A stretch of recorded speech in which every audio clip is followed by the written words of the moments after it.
another team. It brings a lot of excitement. Absolutely. So we've got a lot of football talk today. We're going to be talking with Scott Martin, Glencoe head football coach in year one there with the Yellow Jackets. He'll join us at 2:15. At 2:30, Sam Phelan. He is Titans reporter for A to Z Sports there in Nashville. He'll join us at 2:30 to talk Titans football as they get ready for some preseason action tonight there in Baltimore against the Ravens. And then at 3:15, we'll get a check on the defending national champs, how their fall camp's going with Georgia.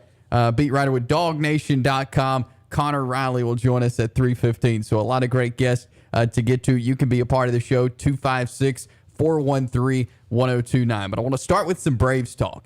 And last night, really cool moment. We talked about Vaughn Grissom on the show yesterday. Had a really cool moment. Let's listen to how Ben Ingram described this moment last night. There's a fly ball to deep left. Vaughn Grissom back to the monster. How about that? Vaughn Grissom, welcome to the big leagues. A homer over the monster onto Lansdowne Street. And the 21-year-old is floating around the base paths right now. What a night. Look at Michael Harris jumping up and down for him. Do you think he will remember his first big league hit? Oh, man. A two-run home run by Vaughn Grissom. And that was blasted off into the Boston night, well over the wall. And it is now a 5-1 Braves lead.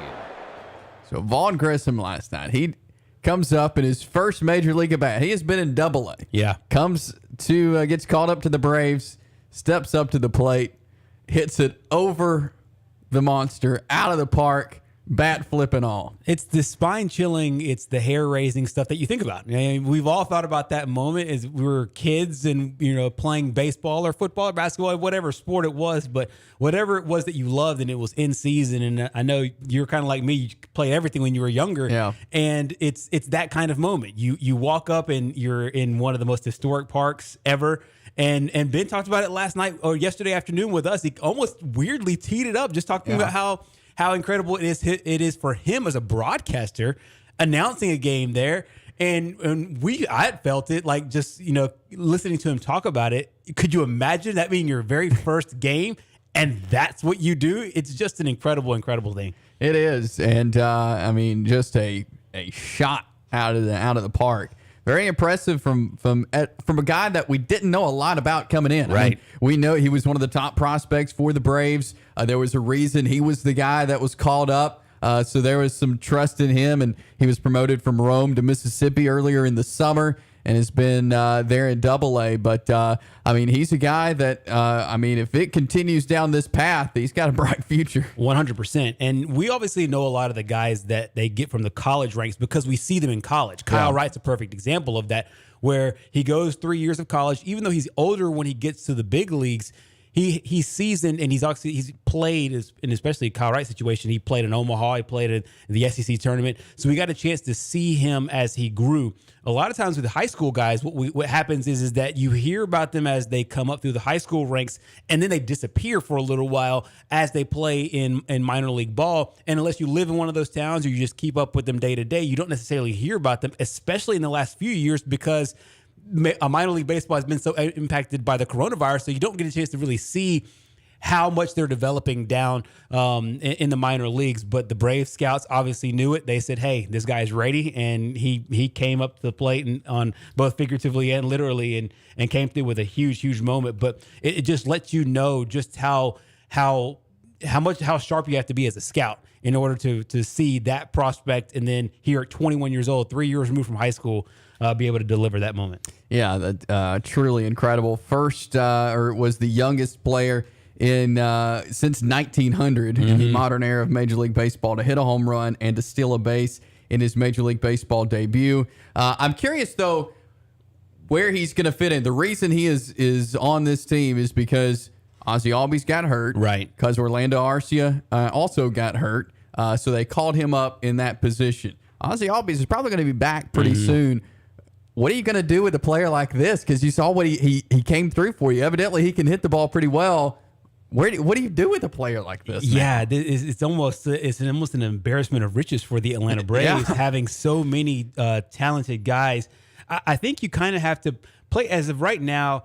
You play Grissom, but Ozzie Osbourne, I mean, he's been the guy for a long time, and obviously you don't want to be a prisoner of the moment and think well, he's 2 for 4, 2 RBI. This is what he's going to be. I mean, we've seen even pros like Acuna go on droughts, and Ozuna, who we'll talk about in a moment. He was on a drought for a little while as well until yesterday. And so you have a situation where, to me, I think that he is a gap player. He is a filling guy for now. When Albies comes back, then you obviously insert him back in the lineup. But I just don't know if you can't trade him right now. I mean, obviously you can't look to get rid of him at this point. I think you keep him close to the club as much as you can. When you play in American League ballparks, you use him as your DH. It's just it's one of those situations where they've done such a good job scouting and being able to develop those players. It's really hard to say right now what you should do if you're the Atlanta Braves. But as of right now, you keep him on the roster. You see how far he can go, and obviously you wish the best for all your players that are hurt to come back in time. Yeah, absolutely. So that'll be interesting to see what happens with Vaughn Grissom. But the Braves are going to enjoy him while they got him in this lineup as the Braves win 8-4. Marcell Ozuna had a better night last night. He has been in a major slump, and he hit the ball well last night. And so I think that was a positive as well, seeing a guy who was very, very helpful at the beginning part of the season come through here in August. Yeah, it was one of those things where you need a player to really step up, especially a player who's been on a drought, to step up on a day when not everybody else is hitting very well. We gave the stat out yesterday that the Braves going into yesterday's game were 44-6 in games where they scored over 5 runs. It's now 45-6, obviously, scoring 8 runs yesterday. Well, Ozuna had 4 RBI. So basically, if you get 1 or 2 more of the runs, then the odds say that you're in a great position to win that game. Well, Grissom by himself gave you 2, so that's 6, and then you have a great chance to win. But Ozuna came up in a big way. But that's the way you like to see a slump end, when other players aren't hitting the ball as well. Then those players coming up really huge for the Braves. Austin Riley 1 for 5, Acuna 1 for 5, Matt Olson 1 for 4. It's combined 3 or 14 from your 3 of your top hitters. Yeah. So to have Ozuna come through in the gap and be able to play well in their in the absence of them playing well in that second game, so really obviously it's a good thing. So you hope for Ozuna to keep this going, and then the other bats that have been sensational all year long continue to do so. Absolutely. And Kyle Wright, 6 innings last night, gave up 6 hits, 1 run, but had 5 strikeouts. Pretty good bounce back start for Kyle Wright compared to what we saw in New York this past weekend. Exactly. And we talked about that with Ben yesterday. We talked about that earlier.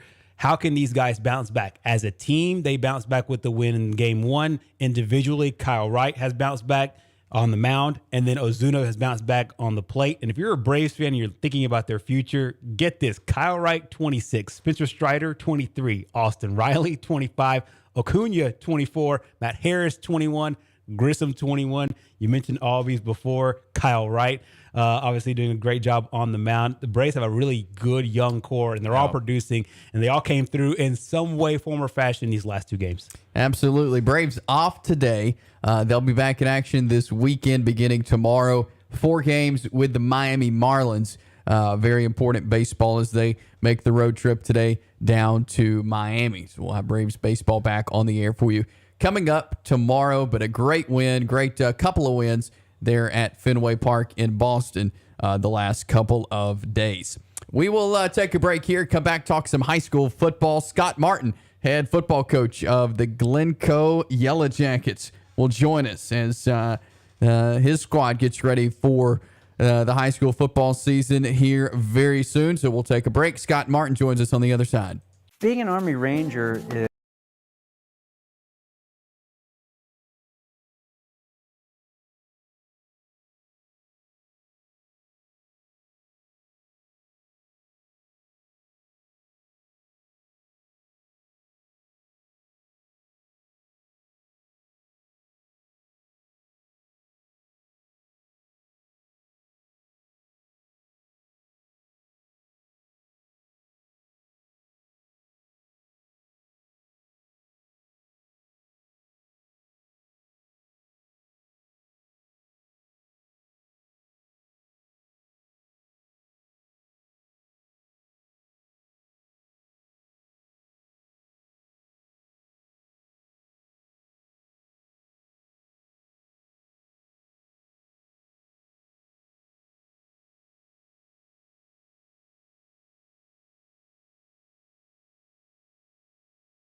off-season workouts all the way through our, practice yesterday, I think we've gotten better every day. I think the guys are eager to learn. They're very attentive. They're very focused. They're here.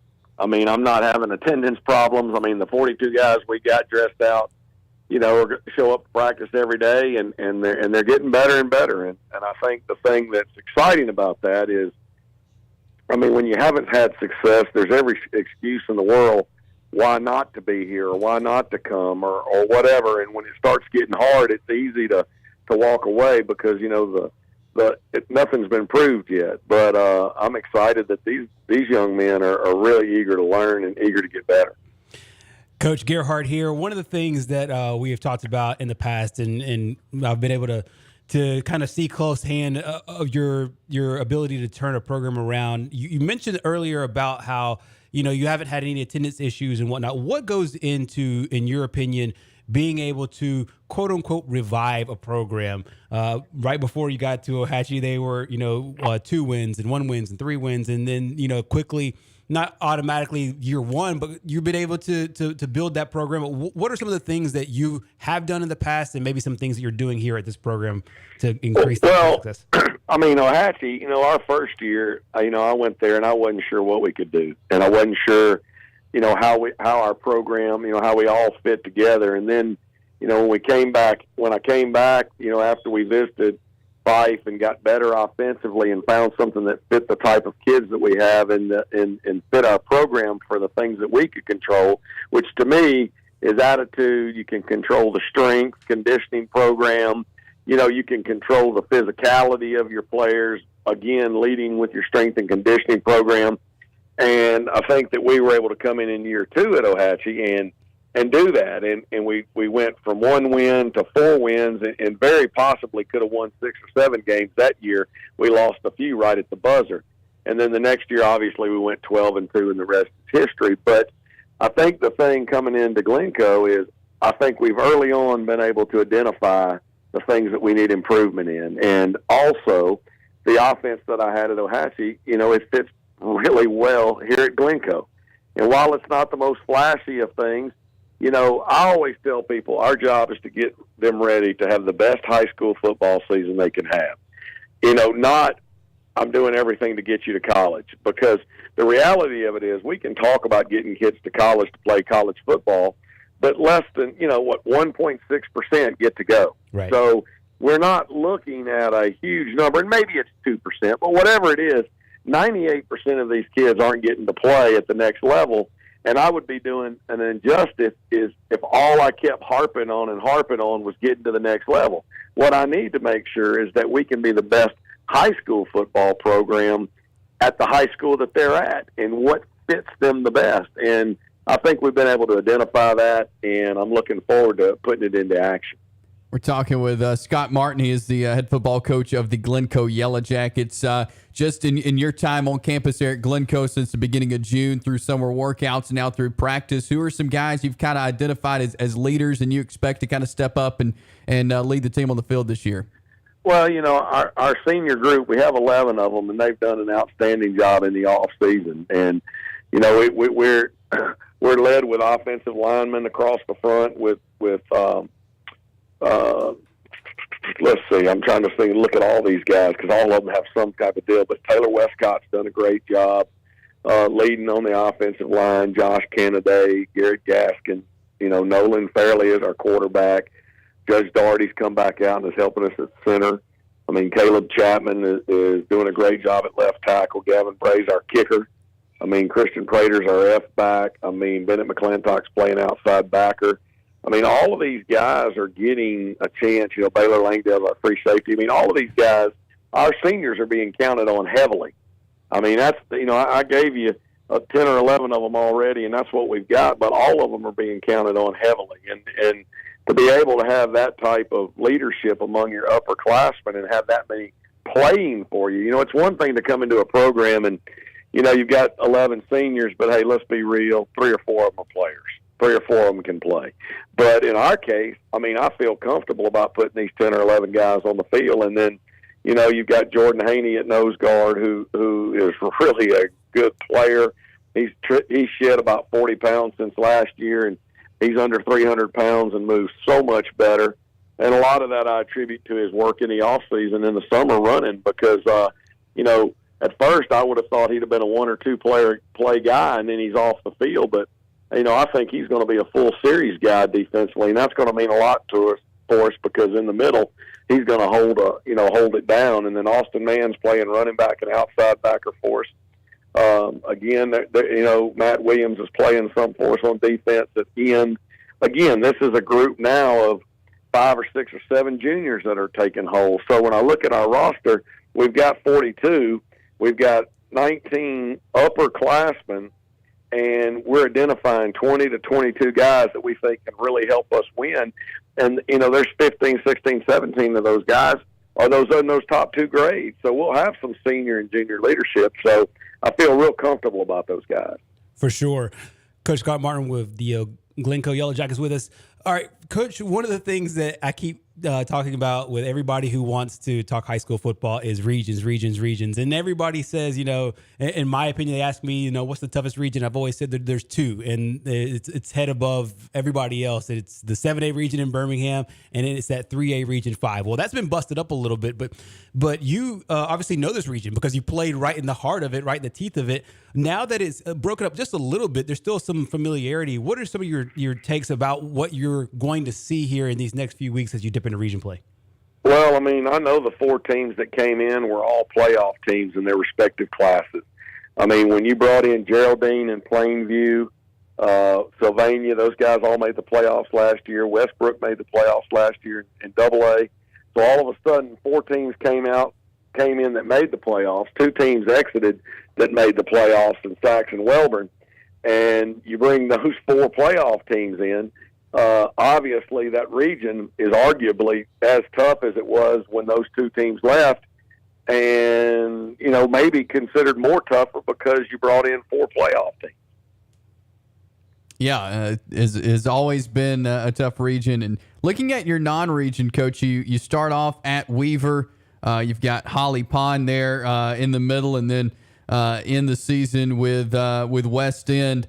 Talk about just kind of those games and those teams that, typically you don't get to play.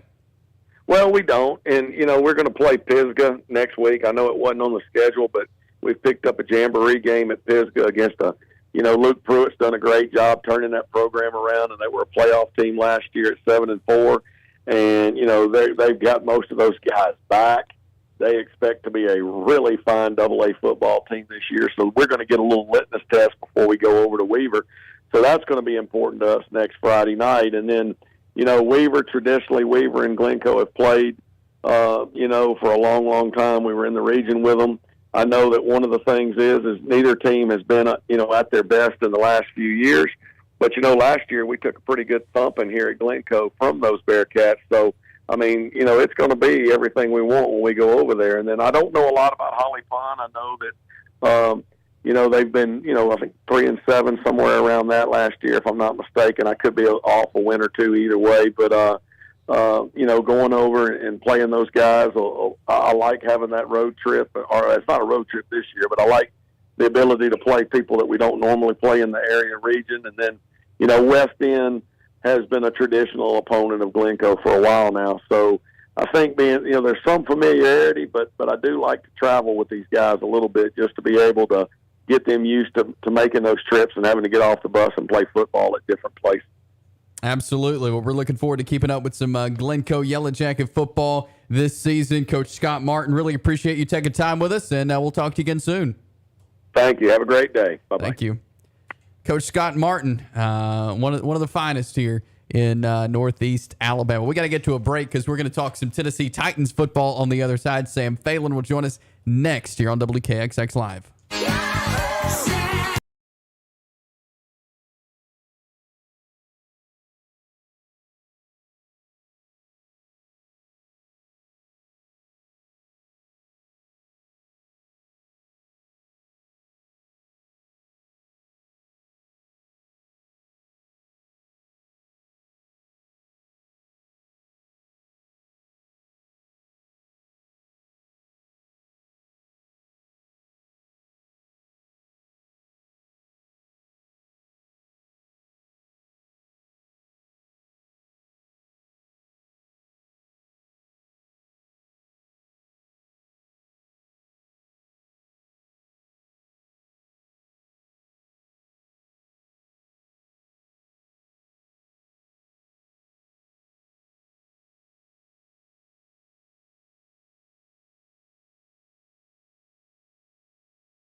Jacksonville. We are your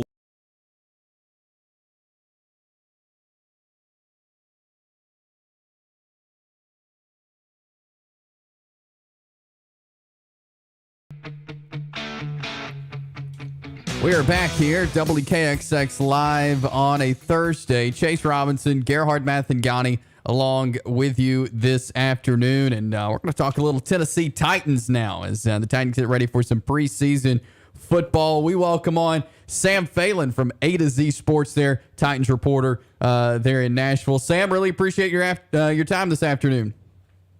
Yeah, Chase, thanks, man. I appreciate you having me.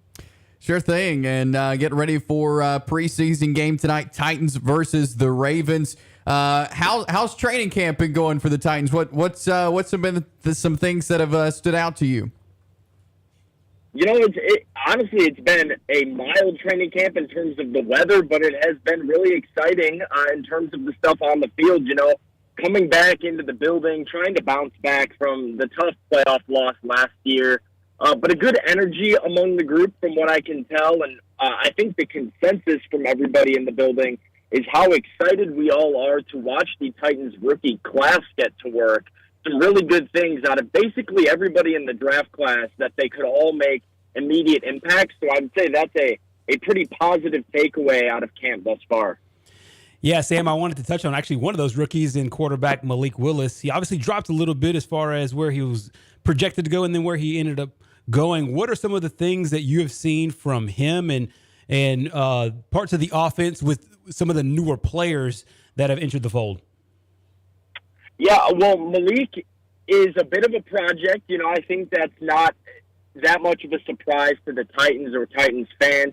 He has all the tools and all the physical attributes that you would want out of a franchise quarterback. It's just more of getting him reps in a pro-style system, making him more comfortable with the Titans offense, and like you said, developing some chemistry with some of the players on the field. He's really working on his footwork, and what we've heard from Titans offensive coordinator Todd Downing, among others, is that Malik is learning that talent can only get you so far in the NFL. You know, being the most talented player on the field can only get you so far. Now it's about timing. Now it's about delivering the ball into tighter windows and making sure that you have command of your huddle and of your offense. So far, I would say Malik has come. He is miles better than where he was when he first got into the building for rookie minicamp, but he still has a long way to go, and he's still raw and unpolished.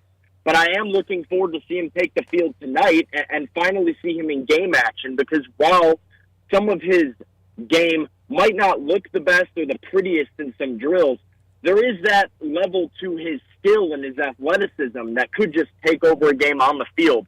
But the first kind of dose of Malik Willis game action tonight will be exciting, and I'm really positive and optimistic about where he could go in the future after learning maybe this year behind Ryan Tannehill. Do you see him being the number 2 guy, the number 3 guy? Where does he fit in the depth chart? And do you think, depending on how he plays, could change that in these preseason games?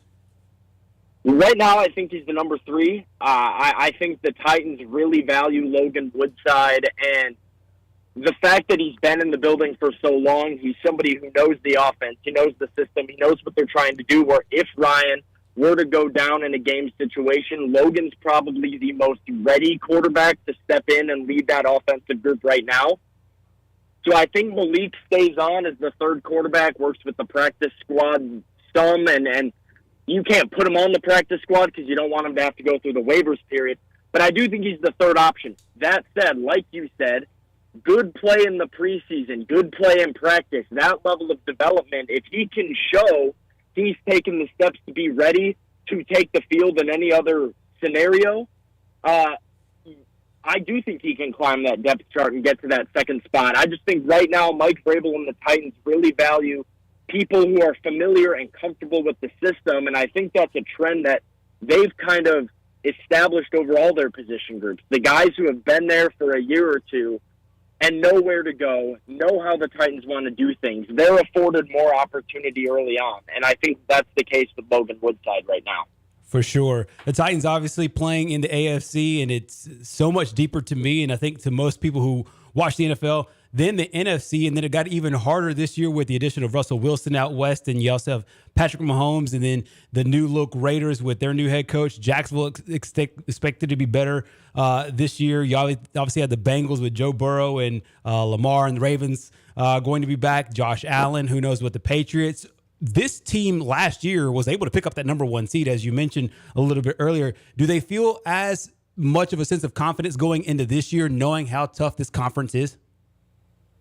Well, I think if you ask them, they certainly do. It's definitely going to be a gauntlet, and there's no question about that. I think the Indianapolis Colts improved drastically in the offseason, too. The division's not going to be any easier. But, I think the Titans have kind of gone by quietly in the offseason without any serious additions, and obviously the A.J. Brown trade has made a lot of national media cool on the Titans a little bit. But I think if you really dive in to the core of this team, the front four with Jeffrey Simmons and Bud Dupree, Danico Autry, Harold Landry, that group is still together. And now you're adding some depth to the secondary.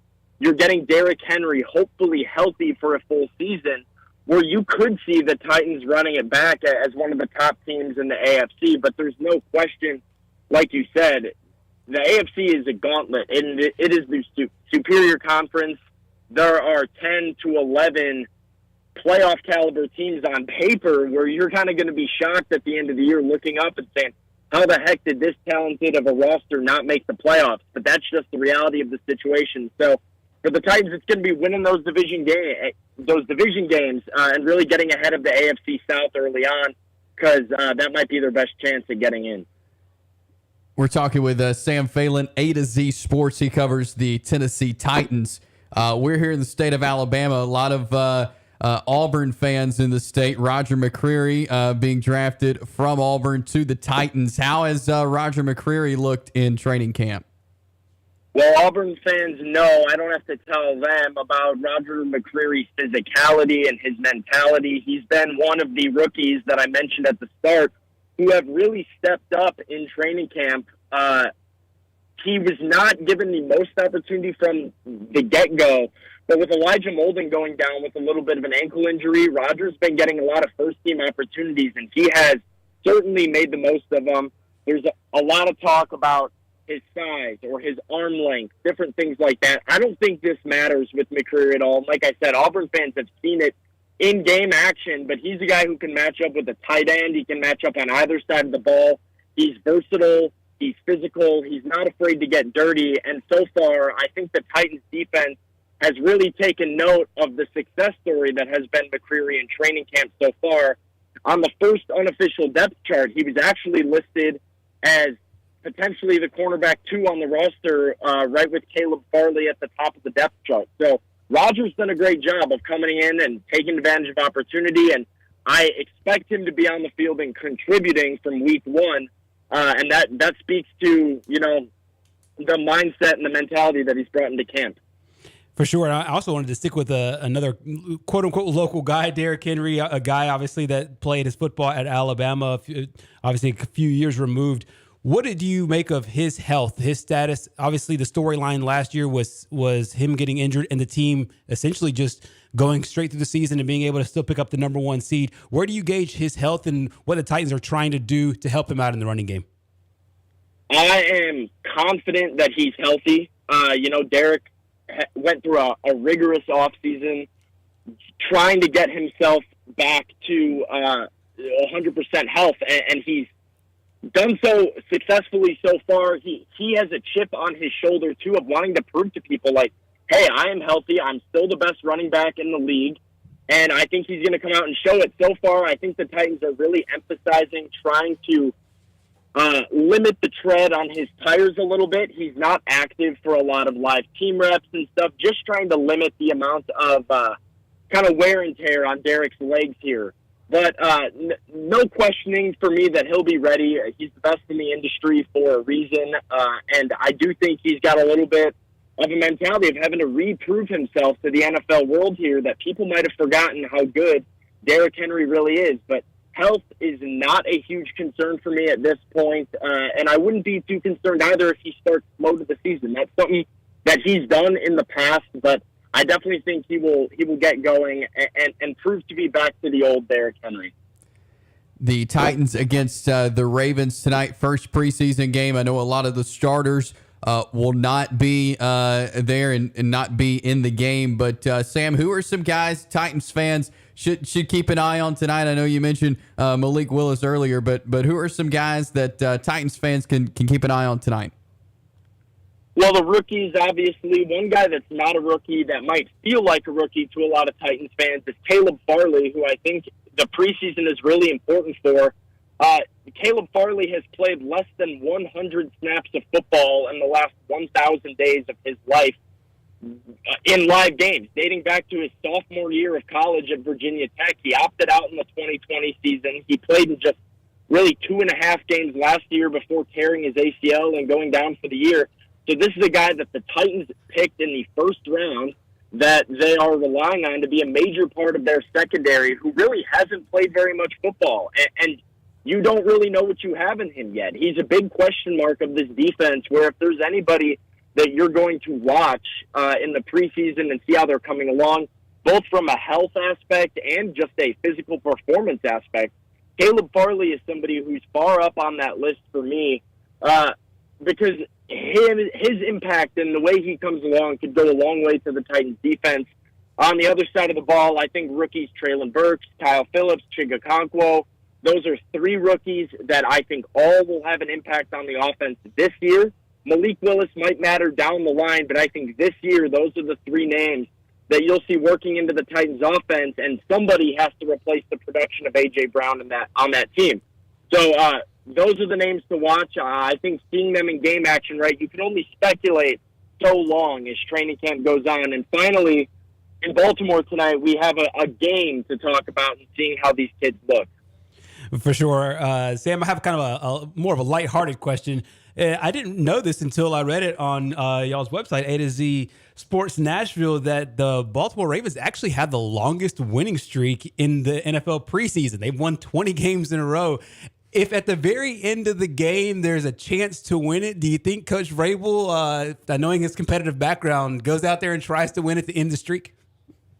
Yeah, I think so. Vrabel wants to win every game, and there's a little bit of a hostile relationship there between the Titans and the Ravens. I know it's a preseason game, but I think there is a little bit of rubbing the salt in the wound to end that streak.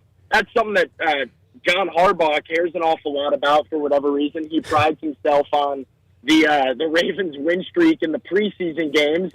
So I do think Mike Vrabel, being the fiery, competitive guy that he is, if he has an opportunity, I think he's going to be willing to push it a little bit and try and end that streak and just to kind of shove it in Harbaugh and Baltimore's face a little bit. I wouldn't put that past him at all.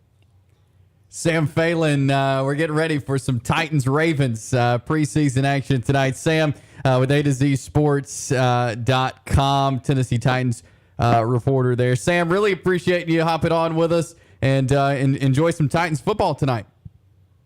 Yes, sir. Thanks, Chase. I appreciate it, man. Thank you. Sam Phelan joins us on the All-American HVAC Service Hotline. Tennessee Titans reporter there, A to Z Sports.com. And that would be a sight to see, just, a competitive finish to a preseason game. Yeah, for sure. I mean, most of the time, and we've talked about this before with preseason games, you're not really looking to win on the scoreboard. It's more of a secondary or a third thing that you're thinking about. You're trying to get some development and whatnot. But it was interesting because, as he mentioned, I thought that he would mention it, I thought Sam would mention it, is the fact that, hey, these guys pride themselves on this winning streak they've had. They haven't lost, I think, since 2015.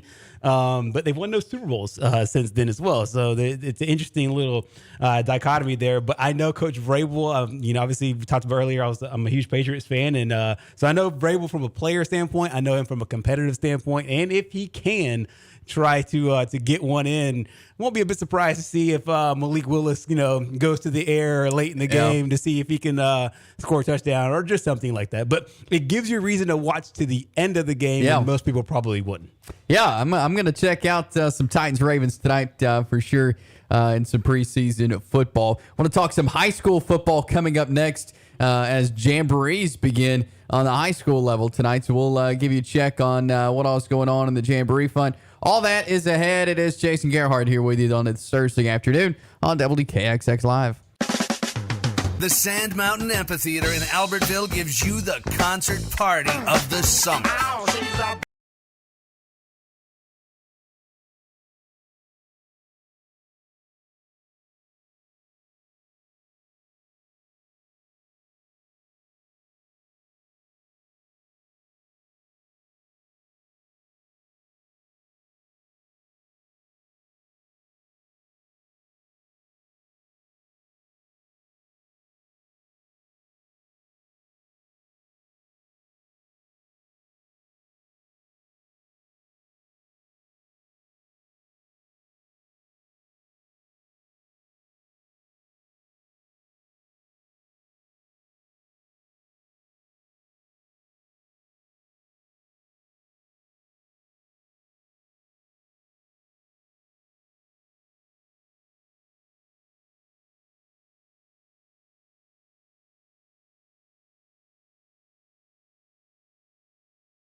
Welcome back in. It is WKXX Live on Fox Sports 102.9. Jason Gerhard here with you this afternoon as we work our way through this Thursday. And high school football jamborees are getting going tonight, tomorrow night. Some more jamborees will be into next week, but we got week 0 next week.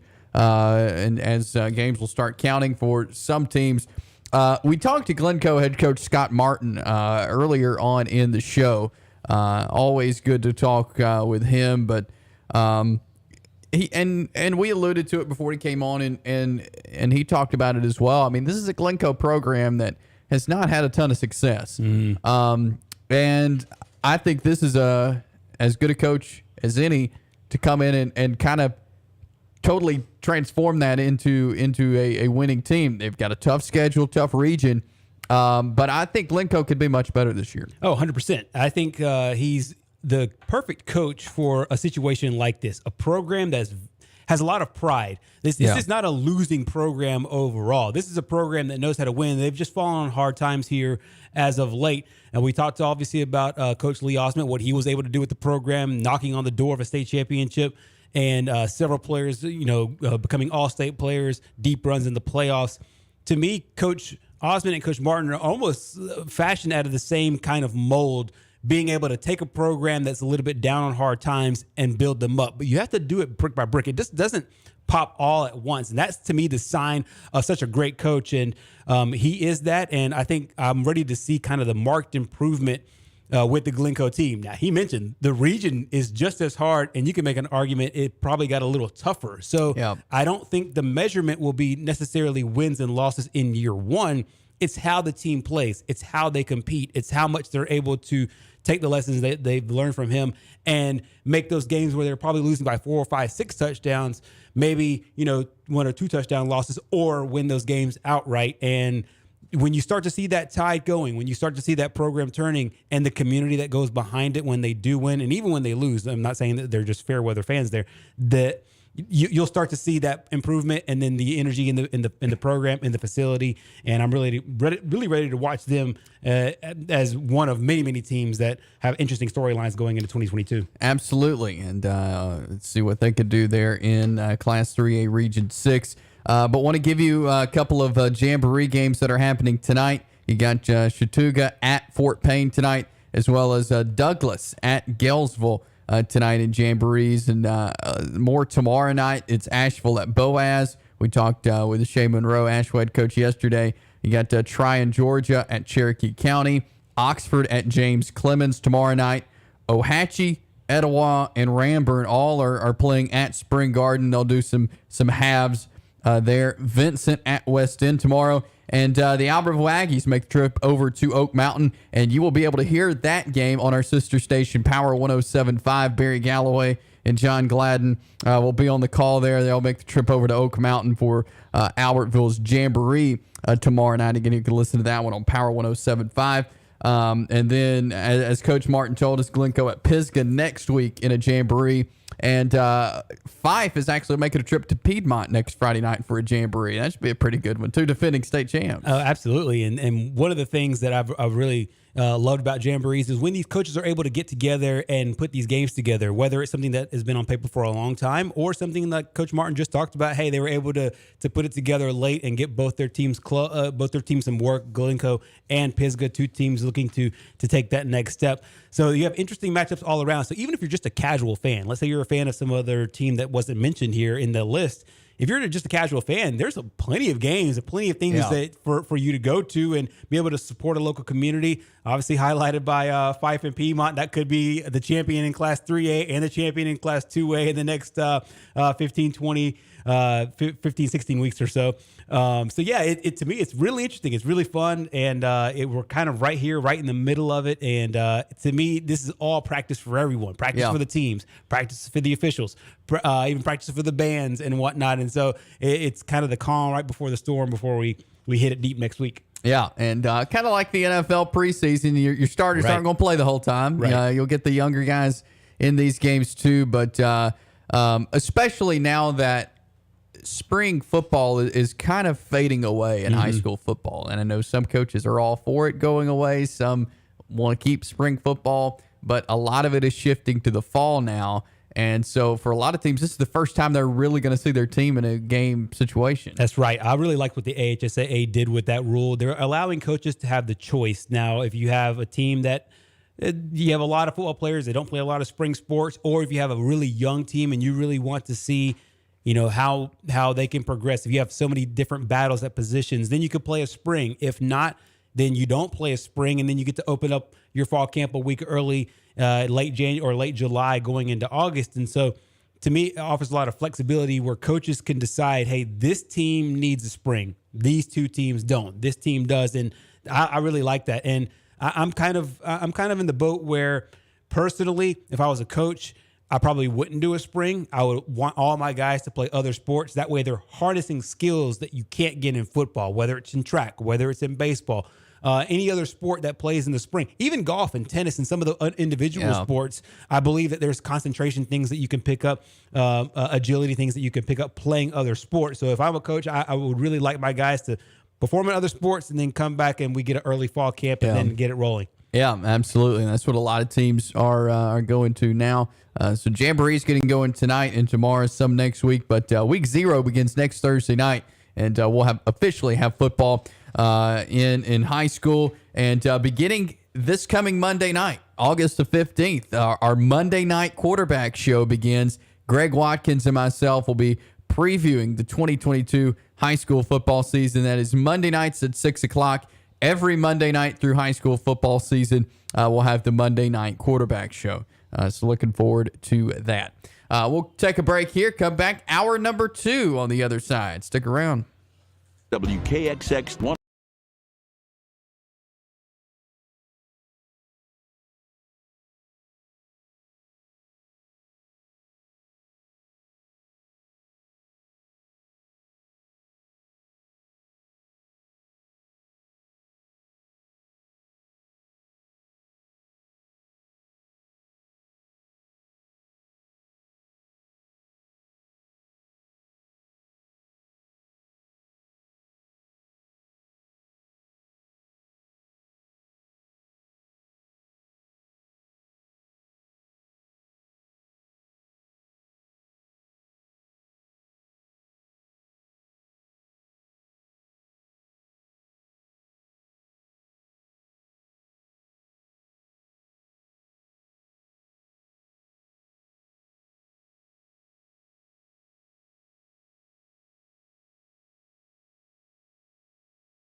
WKXX is live for the fastest 2 hours in sports talk radio. Get ready for Chase Robinson. He has got to be a player they can rely on in big situations. And Gerhard Mathangani. Has the trust of his team. Sounds like the makeup of his team is in a really good space, and I believe that's because of the culture he's curated down there. For WKXX Live, these guys have you covered from preps to pros and everything in between. Now, let's go inside the Fox Sports 102.9 studio with Chase and Gerhard for WKXX Live. Hour number 2 on this Thursday. Welcome in. Chase Robinson, Gerhard Mathangani here on Thursday, August the 11th. As we've got football on TV tonight, NFL preseason games, high school jamborees, college football a couple of weeks away. It is all coming at us very quickly. And we talk a lot of recruiting here on the show. I know a lot of you listeners like that aspect of us talking recruiting. And it's been a busy recruiting cycle here with just, Alabama's gone from being, they always, one of the top recruiting teams, one of the top classes. But a couple of weeks ago, they jumped right up to number 1, no problem, with a couple of big pickups. And today is decision day for 4-star offensive lineman target for the Tide, Miles McVay. And you look at all these different services online, have different percentages and everything. But it is quite possible that at 6 o'clock this afternoon, when he makes his announcement, that he could commit to the Tide. Yeah, the ones that I've kind of looked around, and most of them are saying about the same thing. And obviously, nothing's official until he makes the commitment, and then nothing's even more official until pen goes to paper. That the Alabama is the leader out of the gate, and on paper, it makes a lot of sense. Some of the other teams that are on his list include Michigan State, Jackson State, Missouri, Oregon, Texas A&M. Well, in the case of some of these teams, especially like Texas A&M and as well as Missouri and Texas, they already have a bunch of tackles on the roster and a bunch of commits. For Alabama's case right now, there's 2 right now on the roster. 5 on the roster and then 2 commits at his position. And obviously that plays a factor into it as well. Alabama's done a good job of developing offensive linemen going into the NFL. I'm sure that is a point of interest for him. But on most radars on the projections, they do project Alabama, and it makes sense from the outside looking in. And, of course, we'll get that commitment a little bit later on today. But he's a big one, 6'6" and 350-plus pounds. And in an interview with our friend Andrew Bone on Bama Insider, McVay says the great relationship that he has built with Coach Eric Wolford, offensive line coach there at Alabama. Several of the recruits this cycle have talked about Eric Wolford. Him, of course, coming over from Kentucky to take over Alabama's offensive line coach.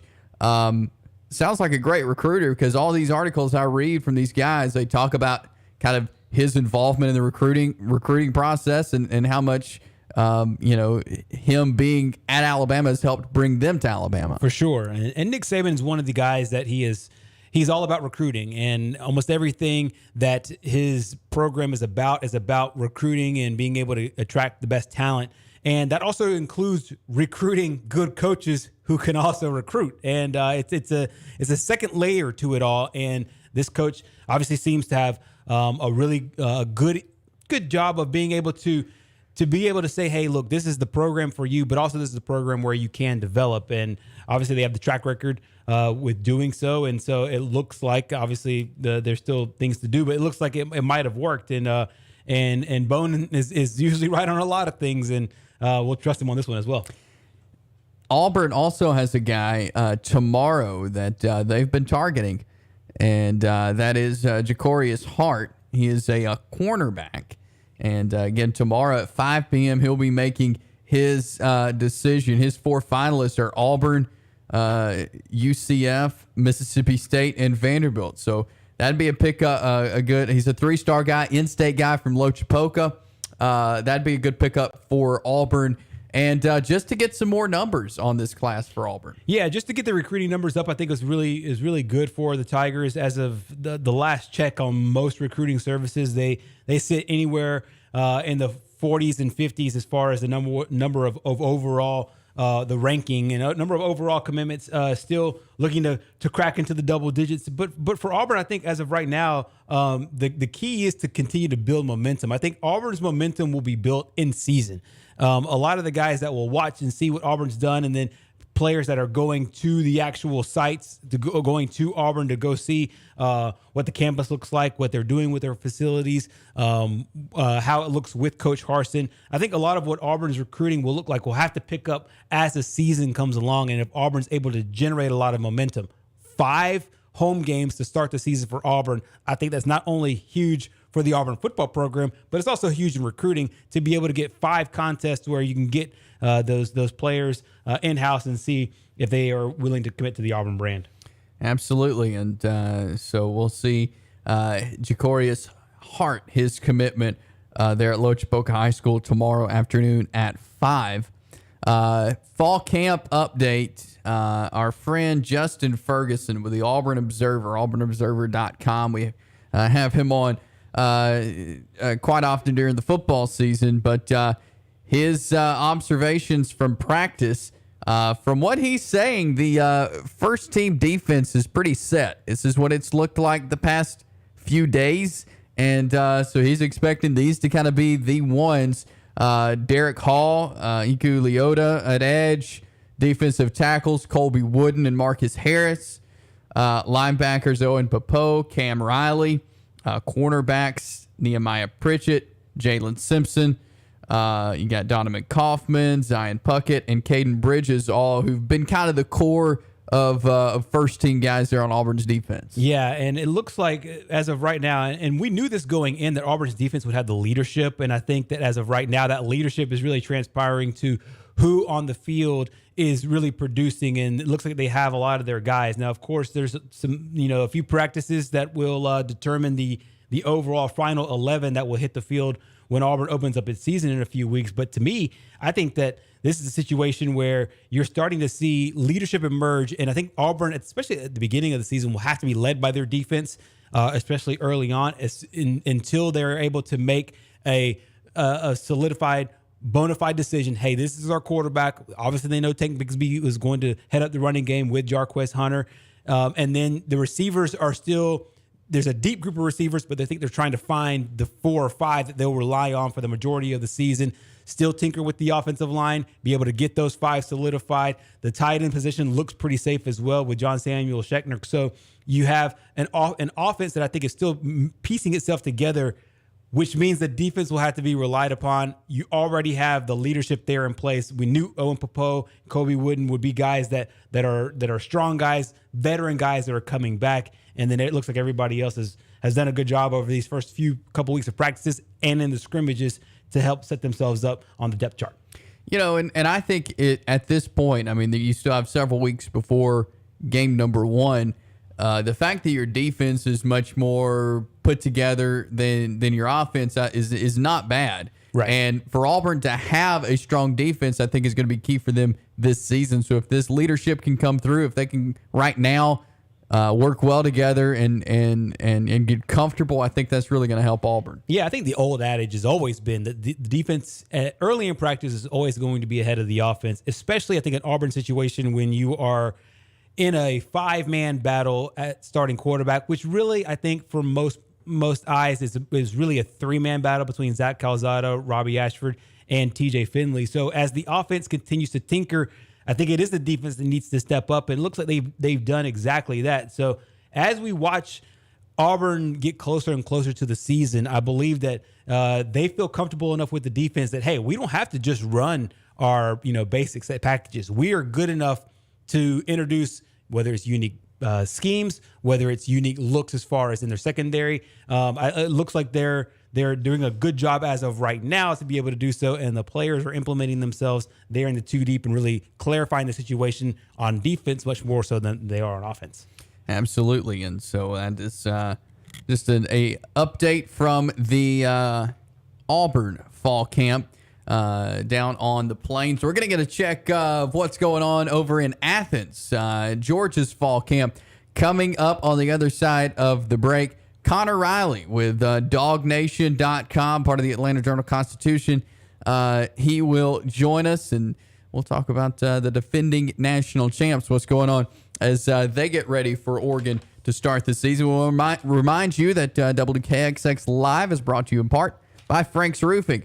When our studio developed a leak, we called Frank. The estimate was free. The price was fair. His crew was on it the next day. They were professional. They were courteous. They fixed the problem in one visit, and they did not leave a mess. So do what we did. Trust Frank's Roofing for your shingle, metal, or flat roof repair or replacement. Call 256-458-8531. That is 256-458-8531 for a free estimate. That is Frank's Roofing.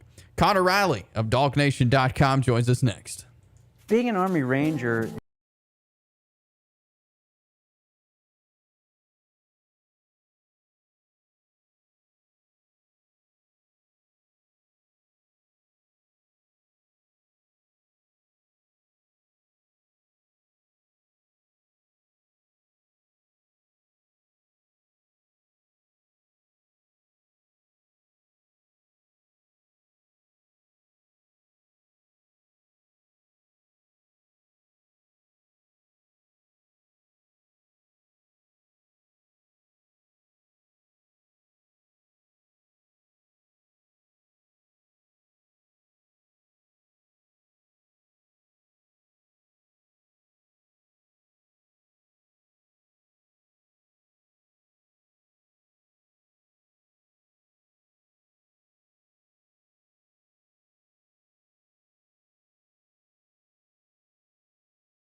We continue on this Thursday afternoon, WKXX Live, Fox Sports 102.9. Chase Robinson along with Gerhard Mathangani this afternoon. And we're going to talk some Georgia Bulldogs football now. We welcome on Connor Riley with DogNation.com. Connor, how are you? Appreciate your time.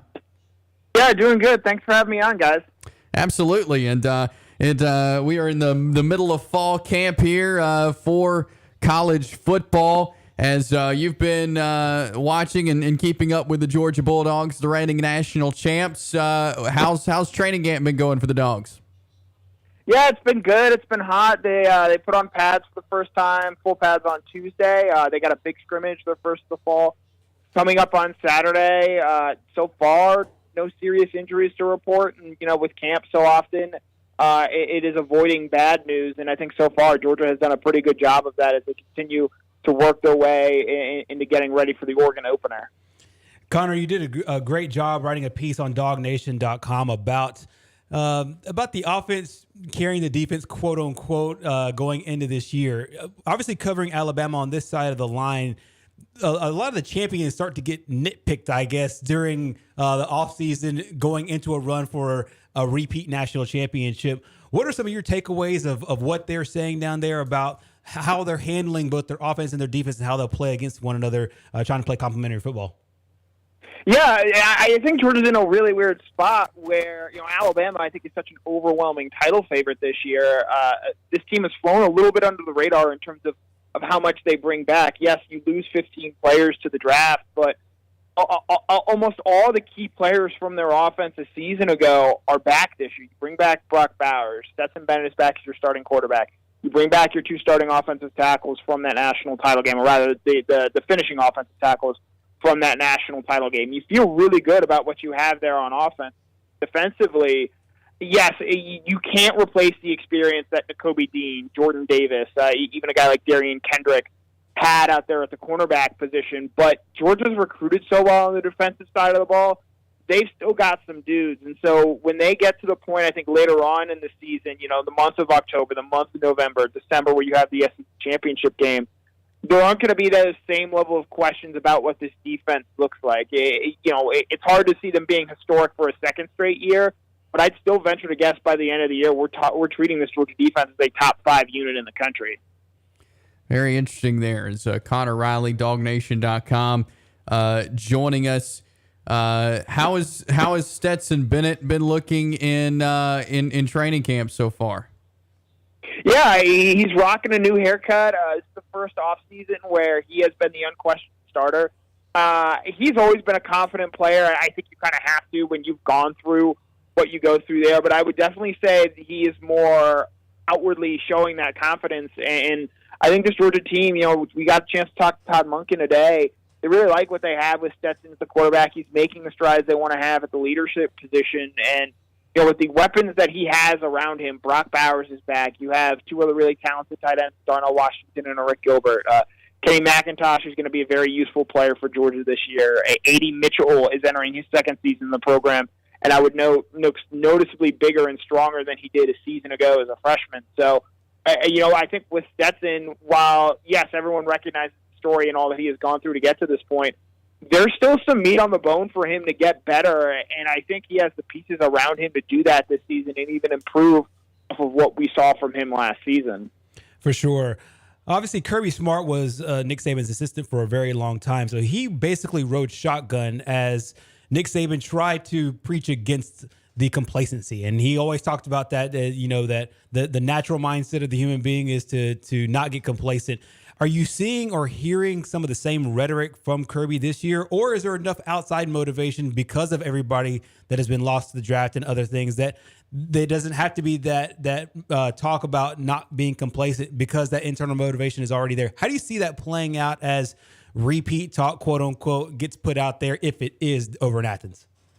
Oh, yeah. Kirby Smart very quickly dispelled the notion that Georgia was going to repeat this year simply because they lost so many key players from last year's team. And has stated this is a different team, and he actually think that works into the advantage of, preventing against complacency because they do have so many guys to replace. A lot of those young players are really hungry to go out there and prove themselves and prove that they can be every bit as impactful as a Trayvon Walker, as a Channing Tindall, as a George Pickens was for this team a season ago. And so I think, and from talking to the players, they've sort of bought into that. This is a hungry team. It is not the team that we saw a season ago. They understand that. They know that. And I think there's an eagerness from some of the veterans on this team to prove, yeah, hey, all those guys were great last year and are Georgia legends each in their own right, but we're still just as capable of doing what we did a season ago. Connor Riley, DogNation.com, joining us as he covers the reigning national champs, the Georgia Bulldogs. What are some position battles that may be going on during fall camp right now for the Dogs? Yeah, I think the biggest ones you have are both offensive guard spots. It sounds like Tate Ratledge has really cemented himself at that right guard spot, which I think is going to be a very good thing for this Georgia offensive line long term. And then I think you look in the secondary, Kamari Lassiter, a player from Birmingham area, and Nyland Green are sort of battling to be that starting cornerback opposite Keely Ringo. Lassiter is a little bit ahead right now of Green, but it sounds like Green has really made up some ground during the early parts of fall camp. And so I think with the scrimmage coming up this Saturday, it's going to be really interesting to sort of see how those position battles develop and play out. For sure. Georgia obviously has a really, really interesting opener. And I guess nobody really could have saw this a couple of years ago or however long it was when they scheduled the game between Georgia and Oregon, a former assistant coach for the Bulldogs that will lead the program over in Eugene against Oregon. What is some of the talk around that game? Obviously, it's got to be a little bit weird going against a guy like Dan Lanning, but every time I've heard Dan Lanning talk about his time at Georgia, he's really complimentary. What is the overall mindset as they go against not only the Ducks, but also a quarterback that they know in Bo Nix and the head coach that they obviously know very well? Yeah, there's a lot of mutual respect between Dan Lanning and Kirby Smart. And Lanning has made it very clear in his comments he's very appreciative of where Kirby Smart has helped get him in terms of the coaching ranks and ultimately getting him to be the head coach at Oregon now. And so I think there's a lot of respect there between the two, and there's not so much a reading between the lines of, okay, well, what is their relationship really like I think we've seen with Kirby Smart and Nick Saban. We know how these two feel about each other, and they're both, I think, really intense competitors, and both teams are going to want to win. And so they've mentioned talking over the course of the offseason, obviously not about specifics of their team, but sort of handling things as coaches and how they deal with, transfer portal, NIL, recruiting, all things that come in that nature and manner. And so I think there's a real healthy respect about these two programs. But when we get to the week of the game, Georgia and Oregon are going to be trying very, very hard to beat one another. And I do think that Georgia is well positioned to win that game, just given, this is Lanning's first game, and this Georgia team, while yes, he understands and knows the talent that they have there, I think it is so overwhelming that it is going to be tough for the Ducks to keep up. Connor Riley with DogNation.com as the Georgia Bulldogs getting ready for that matchup with the Oregon Ducks to start the 2022 season. Connor, really appreciate you taking a few minutes with us this afternoon. We'll get you back on again soon. Appreciate your time today. Yep, no problem. Thanks for having me on. Thank you. Connor Riley, DogNation.com, joining us on the All-American HVAC Service Hotline. And I think that is a great Week 1 matchup. And like you said, they didn't know that the storyline's coming in. Right. But it sets up for a really good matchup on September the 3rd. Yeah, the college football guys kind of organized that one perfectly as the ADs got together and talked about that game. And obviously, I thought the same thing as Connor just talked about, how the mutual respect was going to be there for these two coaches. And obviously, whenever you talk about coaches that have worked with one another and then they go work on different staffs, they're always linked. They're always tied together. And Dan Lanning will always be tied to Kirby Smart in the same way Kirby's tied to Coach Saban, in the same way Saban's been tied to Coach Bill Belichick. And even on relationships that sour a little bit with Coach Saban and Coach Fisher.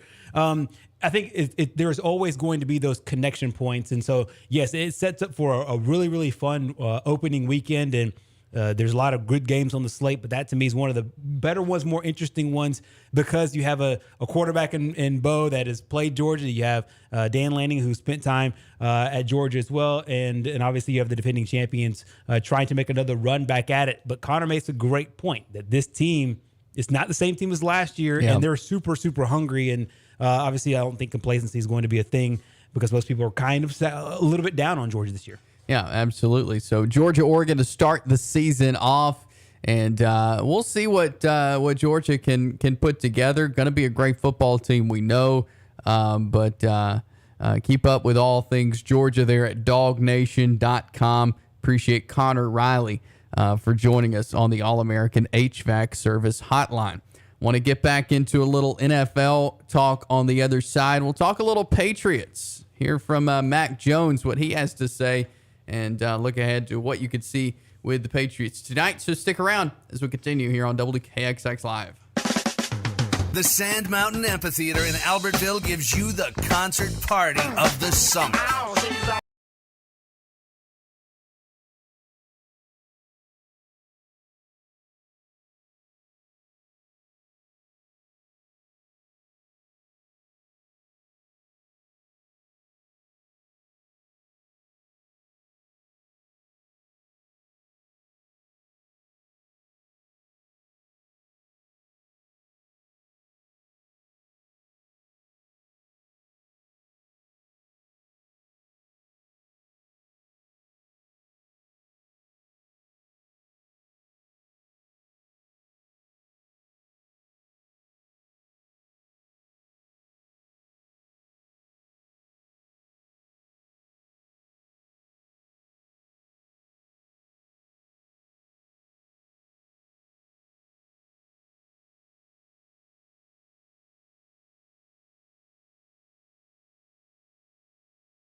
On a Thursday afternoon.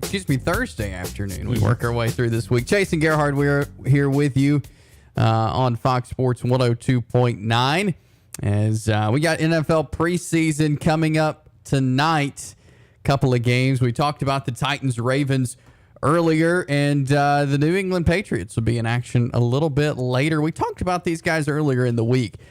Just the news coming out earlier about the coordinators and not really naming that position, and really just the talks out of training camp that the offense is not a typical Patriots offense at this point. Yeah, their struggles have been well documented, and you can go anywhere on Twitter and just type in Patriots, and anybody who's been at the facility, at the Patriots practices, they've all, to a person, have talked about the struggles of this offense. And there's a couple of things that are more topical things that are going on with this offense. They're obviously in trying to implement some of the Kyle Shanahan style of offense, and not to get too football deep into it, but it's more of zone running schemes more so than one-on-one blocking schemes. So essentially they're saying that defenders are basically living in the backfield and the offensive line having a hard time finding out who to block and making sure, you have a hat on a hat and everybody's accounted for.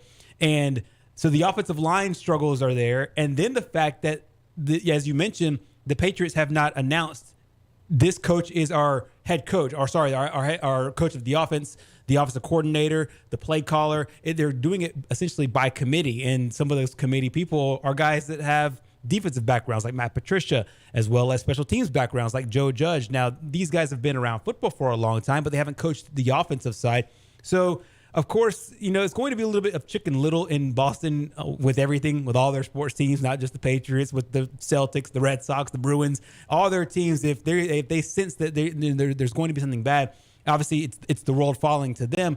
However, I think that there are some concerns, and former Alabama quarterback Mac Jones, going into his second year, is a guy that really, as of right now, really needs a lot of some good momentum as they move forward. And one of the things that he talks about after one of his press conferences, people have noticed that he seems a little bit more frustrated, and he was trying to quell down a lot of the concerns that the fans and some of the reporters have, saying that it's more so a product of growing pains more so than it is anything else. Mac Jones speaking with reporters after practice and talking about the growing pains of that offense, courtesy of the New England Patriots.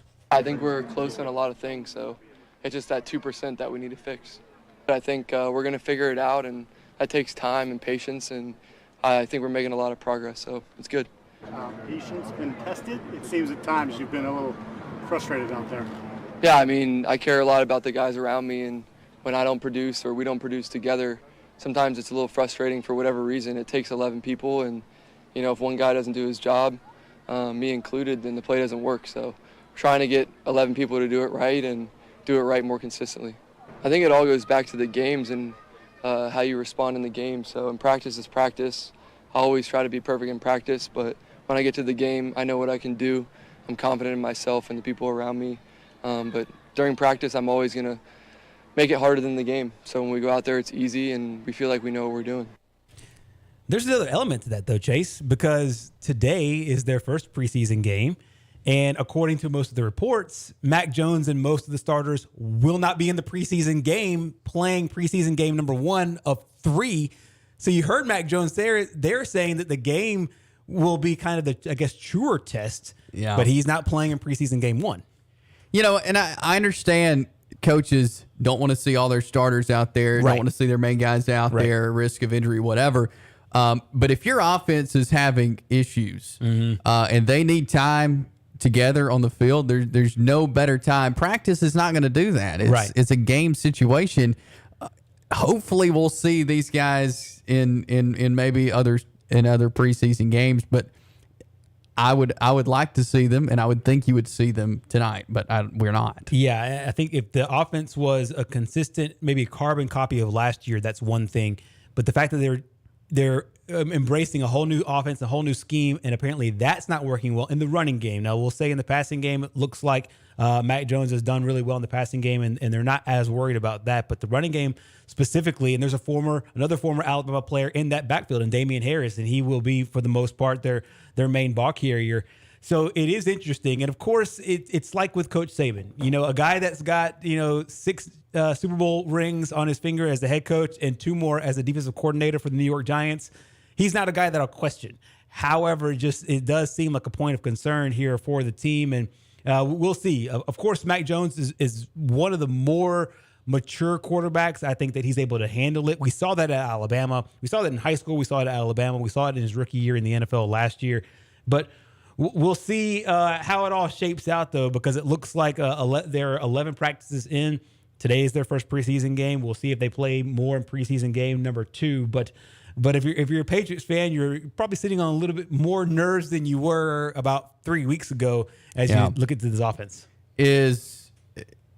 You follow Patriots football.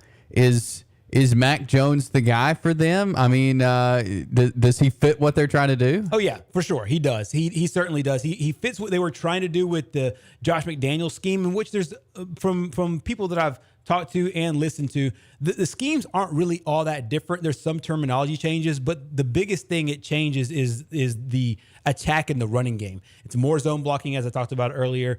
And so it's just a change there. So it's a situation where can these linemen not do it?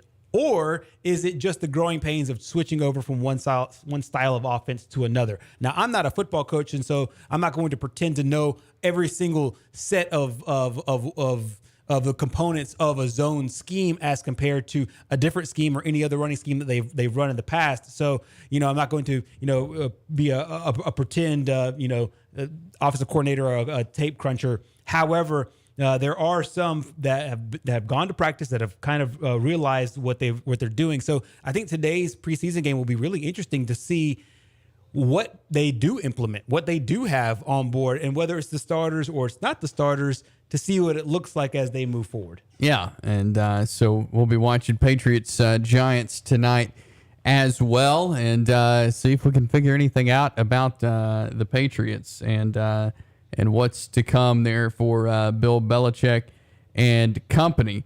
While we're on the topic of the Patriots, Tom Brady, who is not a Patriot anymore, is with the Tampa Bay Bucks, is taking some time off from training camp to deal with personal matter, and will miss the first 2 preseason games with Tampa Bay, but expected to be back after August 20th. I mean, you think of a guy like Tom Brady, and we don't know what's going on behind the scenes there, but probably not a guy we'd see in these preseason games anyway. Right. But the fact that he's going to be away from the team for a couple of weeks has got some folks wondering. Yeah, that's exactly right, and I think that we'll know more as soon as as soon as he comes back into camp. And obviously, we don't know what the personal things are, but we do know it's not football related, it's not injury related, so to speak, as far as what we've been told. And so they'll find that out. A lot of times these things can be wide ranging as far as personal stuff, as far as family issues. So we'll get that information whenever Tom Brady wants to disclose it. But as far as right now, we don't know much. However, Todd Bowles is, saying that they do expect him back, and he's a professional of all professionals. And so he understands when he's needed, when his services are needed. And like you just mentioned, he's not a guy that'll take any snaps in preseason game number 1, or maybe even preseason game number 2.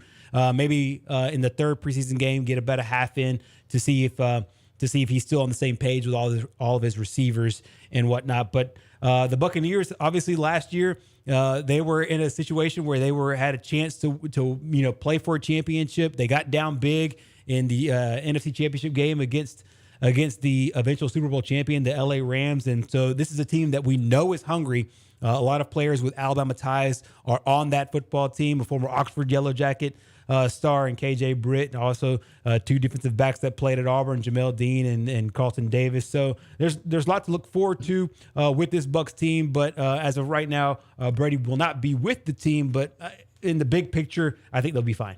Absolutely. So Patriots Giants set at 6:00 on the NFL Network tonight if you want to check out New England. We'll grab a break here, come back, and hit on some NFL, some Major League Baseball. Got the Field of Dreams game tonight, so we'll look at that coming up next. Stick around.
We are back here on WKXX Live, Fox Sports 102.9. Chase Robinson, Gerhard, Mathangani here with you. 256-413-1029 is our number. And as we go into our final segment here, hitting on some different things here. I want to start, though, with the Field of Dreams game tonight in Major League Baseball. Now, this is... I think year 2 of this, the second consecutive year to do this in Dyersville, Iowa, where the classic Field of Dreams movie was filmed.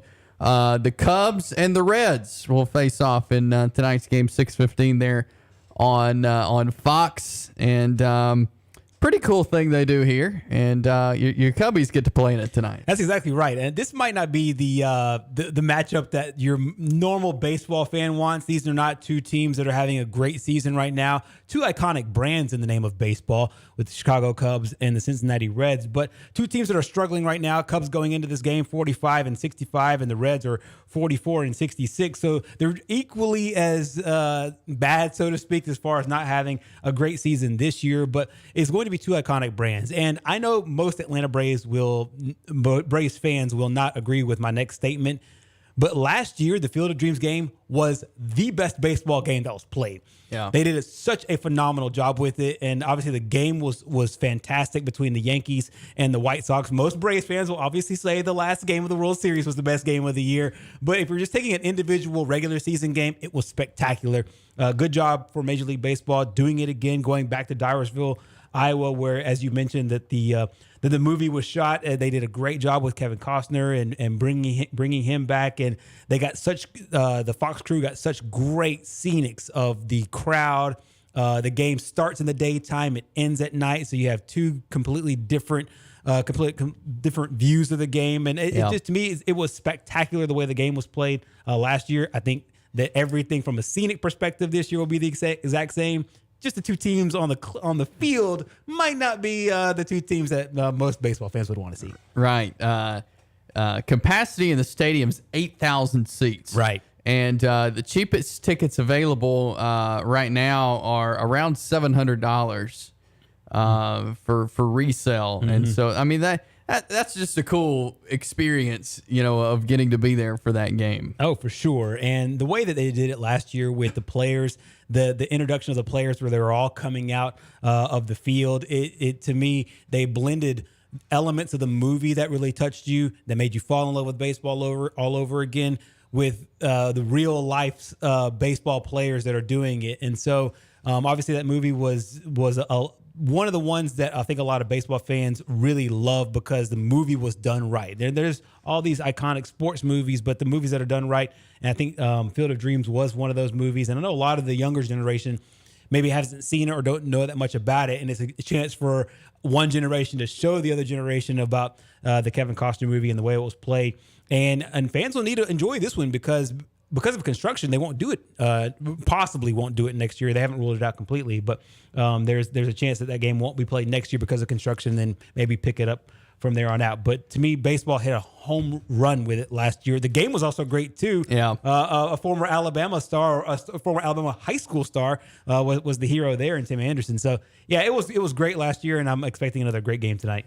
The fans there will come in a corn maze. There's 159 acres of corn around the stadium. A corn maze will lead fans from the into the game from the movie set to the stadium, and then the Cubs and Reds players will once they get to the field, players will enter the field like the players in the movie did, walking through the cornfield and then into a removable fence in right field. If you watch the game tonight on Fox, Joey Votto will be mic'd up for the Reds, and then Ian Happ will be mic'd up through the whole game for the Cubs, and we'll be having some conversation with Joe Davis and John Smoltz, who will be calling the game.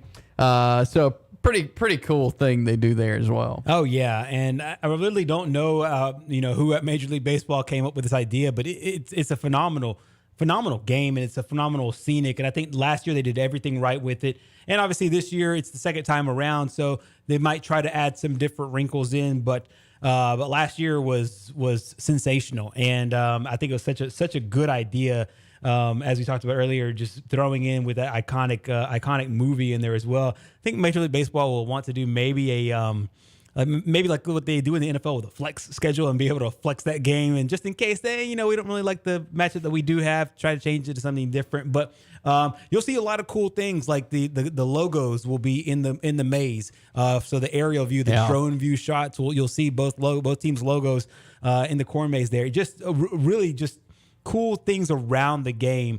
And it should be really, really fun. Absolutely. So that is tonight on Fox at 6:15. We've got football on as well. Patriots, like we mentioned, Patriots, Giants.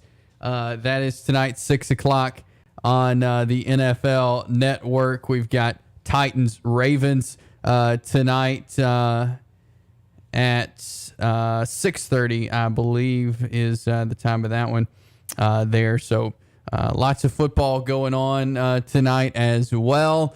And we talked about last week, I think it was the beginning of last week, we talked about Bill Russell, losing of a legend there in basketball. And they did something cool today for Bill Russell. Yeah, Major League Baseball announcing, or sorry, not Major League Baseball, but the NBA announcing today that the number 6 has now officially been retired, and this goes for all 30 baseball teams, or all 30 basketball teams, I should say. The reason why baseball keeps popping up in my head is because this is something that baseball has already done with Jackie Robinson retiring the number 42 for all the players that have done so. And now basketball has done the same thing with Bill Russell and the number 6. Now you might be asking, well, there's a lot of players that do wear number 6, and that's true. According to basketballreference.com, 25 players wore it last year, most notably LeBron James, one of the game's most iconic players. Well, just like with the number 42 in Major League Baseball retired it for all of its member teams, there are players that will be grandfathered in. So LeBron James, as well as Kristaps Porzingis and the other 23 players that wore the number 6 jersey, will be grandfathered in, and then the number 6 will not be issued to any other players from here on out. I think it's really good. I think it's a really good move by the NBA to do this for Bill Russell, who represents such an iconic part of the sport as a player, as a coach as well, 11 championships. And if they're going to do this for anybody, I think it should be for Bill Russell. And every team will wear the number 6 pouch on them with the Boston Celtics kind of logo ghosted in there as well, with the clover. So, and they'll honor him on the court. So I think this first year without Bill Russell among us is going to be a great time to show how much he meant to the game. I think the NBA just took that a step further, making him the first player to have his jersey retired. Yeah, absolutely, and rightfully so. What he was able to accomplish, that's really cool that they did that, and they were able to pull that off. I mean, really, in just a little over a week, they were able to get that together, which I think is really cool that they did that. Same thing, in baseball, you mentioned what they did with Jackie Robinson and the 42 and whatever, I forget what day of the season that is. Everybody wears 42. Correct. Yeah. That's cool when they do things like that. Speaking of baseball, no Braves tonight. They will be back in action tomorrow as they will be in Miami. So they're making the trip from Boston to Miami today, and they'll be ready to go tomorrow night. They're in Miami. We'll have that one for you and all weekend from the Braves Radio Network. Tonight's games, we mentioned Cubs-Reds, 6:15 on Fox. The Red Sox host the Orioles tonight, and that is the only other game tonight. We have a couple of finals. The Guardians beat the Tigers 4-3. The Marlins beat the Phillies 3-0 today. In the middle of the fourth, the Pirates are up on the Diamondbacks 3-0. Cardinals and Rockies 2 apiece in the top of the sixth. Astros beating the Rangers 7-2 in the bottom of the eighth. And the top of the eighth, the Royals are up on the White Sox 4-2. So a check across Major League Baseball there. Yeah, and honestly, I think it's really cool because you could just tell by the way that they schedule the games that they want the Field of Dreams game to be almost a standalone game. There's only one game, the Orioles Red Sox, that'll play alongside it. But outside of that, they tried to make sure all the other games will be either close to done or completely over. That way, all eyes can be on the Field of Dreams game. And Major League Baseball, I'm sure, doing that intentionally. Absolutely. And so lots to watch tonight. And we'll give you a what to watch this weekend coming up tomorrow. But for a Thursday night in August, there's a lot to check out. That's exactly right. I mean, you have live sports going on. You have NFL preseason. You have the Field of Dreams game tonight. And then if let's just say you want to go to a sporting event, there's some Jamboree games tonight, some more tomorrow. If you're a sports fan, this is a really fun time as we gear up for what's expected to be a great next few months. Absolutely. Lots going on, and we'll talk about it all tomorrow. So tune in. We will be back with you from 2 to 4 tomorrow afternoon with all kinds of stuff to dive into. So join us then. Enjoy whatever you choose to check out tonight. Have a great rest of your Thursday. We will talk to you again tomorrow. You know who WKXX calls for all their HVAC needs?